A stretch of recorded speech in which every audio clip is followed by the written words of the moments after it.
नमस्कार. आजच्या या विश्लेषणामध्ये आपण अशा एका गोष्टीबद्दल बोलणार आहोत जी अक्षरशः आपल्या अस्तित्वाचा पाया आहे, पाणी. आपण नेहमीच आरोग्याच्या मोठ्या आणि गुंतागुंतीच्या संकल्पनांवर चर्चा करत असतो. पण बघा ना, सर्वात मूलभूत आणि खऱ्या अर्थाने जीवनाचे अमृत असलेल्या या पाण्याकडेच आपलं बरेचदा दुर्लक्ष होतं. आजच्या या चर्चेतून आपण या अद्भुत घटकाची अगदी नव्याने आणि वेगळ्या दृष्टिकोनातून ओळख करून घेणार आहोत. आता तुम्हीच विचार करा, आपण रोज नक्की किती पाणी प्यायला हवं? आणि खरं सांगायचं तर या धावपळीच्या आधुनिक जीवनात या अत्यंत महत्वाच्या सवयीकडे इतक्या सहजपणे दुर्लक्ष का बरं होतं? कामाच्या नादात आपण तासनतास पाणी पिण्याचं विसरून जातो. पण ही एक साधीशी वाटणारी सवय आपल्या संपूर्ण आरोग्याला कसा आकार देऊ शकते हे समजून घेणं आजच्या काळात अत्यंत गरजेचं आहे. चला तर मग याच्या अगदी मुळाशी जाऊया. भाग पहिला, जीवनाचे इंजिन, मानवी शरीरातील पाण्याचे महत्त्व. विज्ञानाच्या दृष्टिकोनातून समजून घेऊया की आपलं शरीर नक्की कसं कार्य करतं. तुम्हाला माहितीये, आपलं शरीर हे जवळजवळ 60 ते 70% फक्त आणि फक्त पाण्याने बनलेलं आहे. म्हणजे कल्पना करा, जेव्हा आपण स्वतःला आरशात पाहतो ना, तेव्हा आपण प्रत्यक्षात पाण्याचा एक चालता बोलता साठाच पाहत असतो. आपलं अस्तित्व, आपली ऊर्जा, शरीराचा प्रत्येक अवयव हे सगळं या एकाच घटकावर अवलंबून आहे.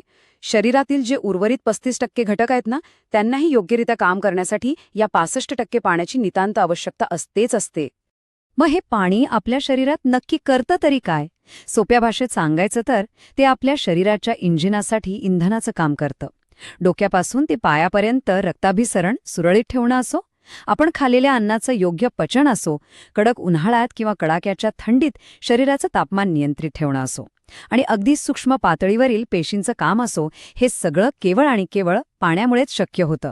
एक प्रकारे ही आपली अंतर्गत वाहतूक व्यवस्थाच आहे. पण समजा या इंजिनला पुरेसं इंधन मिळालंच नाही तर काय होईल? हा खूप गंभीर विषय आहे. म्हणूनच आपण वळत आहोत दुर्लक्षाचा परिणाम डिहायड्रेशन समजून घेणे या पुढच्या भागाकडे. बघा, डिहायड्रेशन म्हणजे केवळ तहान लागण्याची भावना नव्हे, हा शरीराचा एक खूप मोठा रेड सिग्नल आहे. पाण्याची पातळी कमी झाल्यावर सर्वात आधी काय होतं? तर अचानक तीव्र थकवा जाणवतो आणि चक्कर येते. त्यानंतर सतत डोकेदुखी सुरू होते. त्वचेवर तर याचा परिणाम लगेचच दिसतो. ती अगदी कोरडी आणि निस्तेज पडून जाते. शरीराच्या आत बघायला गेलं तर बद्धकोष्ठतेसारख्या पचनाच्या समस्या निर्माण होतात.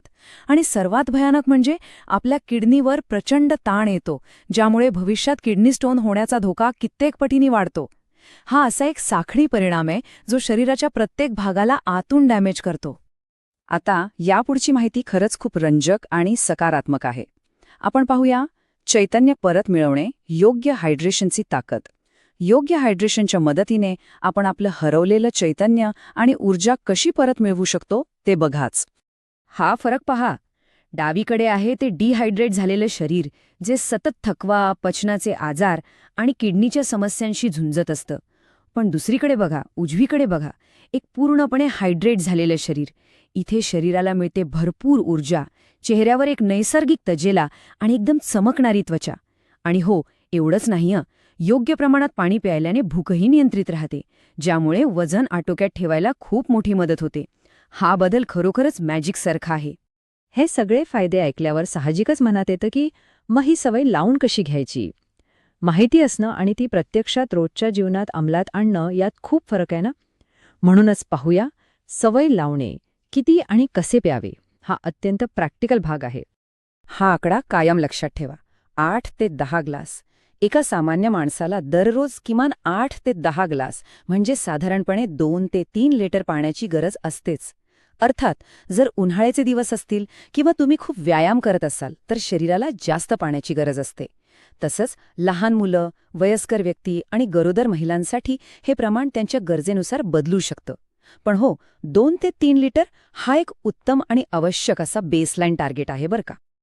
आता पाणी नुसतंच पिण्यापेक्षा ते कसं पितोय हे अधिक महत्वाचं आहे.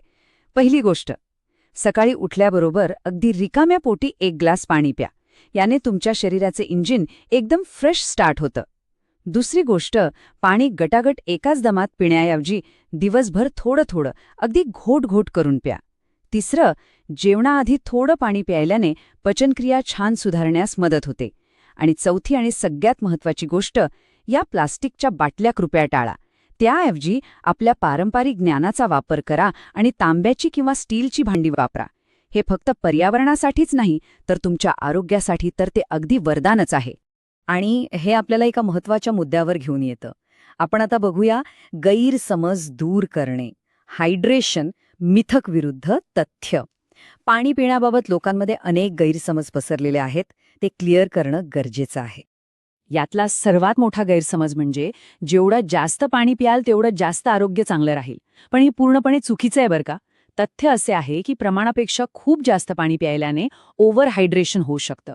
यामुळे रक्तातील सोडियमचं प्रमाण अत्यंत धोकादायक पातळीवर खाली घसरू शकतं आणि शरीराचं संपूर्ण संतुलनच बिघडू शकतं. म्हणजे अति तिथे माती हा नियम पाण्यालाही लागू होतोच. दुसरा मोठा गैरसमज म्हणजे जेव्हा तहान लागेल तेव्हाच पाणी प्यावं. पण सायन्स काय सांगतं? तथ्य हे आहे की जेव्हा तुम्हाला खरोखर तहान लागते तेव्हा तुमचं शरीर आधीच डिहायड्रेट झालेलं असतं. तहान लागणं हा एक उशिरा आलेला अलार्म आहे. म्हणूनच अलार्म वाजण्याची वाट न पाहता दिवसभर नियमितपणे आणि ॲक्टिव्हली पाणी पित राहणं अत्यंत आवश्यक आहे. या संपूर्ण विश्लेषणाचं सार मला या एका वाक्यात सांगायला नक्कीच आवडेल. पाणी हे जीवनाचे अमृत आहे.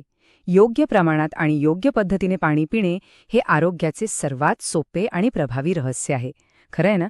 महागडी औषधं किंवा गुंतागुंतीच्या दिनचर्येपेक्षा केवळ आपल्या शरीराला आवश्यक तेवढं पाणी अगदी योग्य प्रकारे देणं हा दीर्घायुष्याचा आणि निरोगी आयुष्याचा सर्वात भक्कम पाया आहे.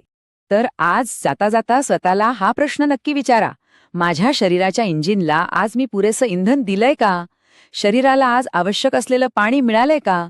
ही एक छोटीशी वाटणारी सवय तुमच्या आयुष्यात खूप मोठा सकारात्मक बदल घडवून आणू शकते.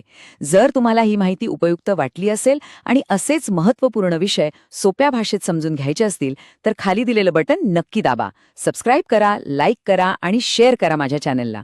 निरोगी रहा आणि हो, भरपूर